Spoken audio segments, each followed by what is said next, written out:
take the truck to get looked at. Doing some recording right now. Yeah? Yeah. I have some snow work for today. Oh yeah? Yeah. It's either 85 or 95 an hour. I know it's not a huge difference. Yeah. But it's over there by Ricky and Costco over there by Yorkdale. Like Billy Bishop. By Yorkdale? Yeah, by Yorkdale. Okay. Yeah. The Costco on what is that? Bringing it back in. Because he actually knows what he's doing. It appears that he gives a fuck. He's knowledgeable about his shit. This truck is a mechanic's truck. Came from a mechanic. As you can see, it doesn't look like it. Hence why I come all the way over here to motherfucking get the real opinion.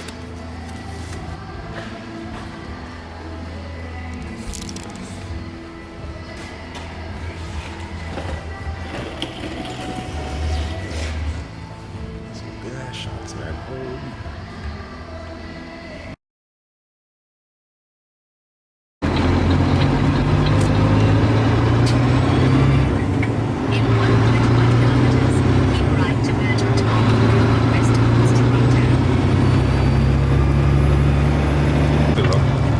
So yeah, what's your take on because I see trucking more as like it seems like more of a man's job. So what's your take on women getting into trucking and stuff like that? They need to get into it. It's a man's job because it was only a man's job. And that's what it was marketed to. Many people didn't.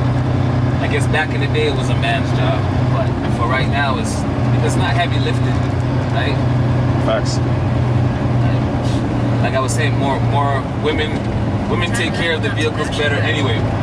Women are usually more nurturing, so they'll take care of the equipment better. Me now, we're men. Drive down the A woman's gonna be like taking care of the vehicle, make sure it's clean, just like the home, make sure it's clean, it's done on properly, it's not gonna damage it like that. And they make great money, right? So why not pull up and make some great money? You don't gotta be No more of that wage gap people talk about, Right, exactly. Just pull up. Make money, own trucks, drive trucks. Oh yeah, I love seeing the women out there driving trucks. I love it. Owning. There's a couple of women on my Instagram page that be doing like sheet trucking and crazy. There's sheet trucking, the trucking guru. Then there is Shanti Hoffman, which is like Hoffman Transport. Destination There's a bunch of them. Crazy.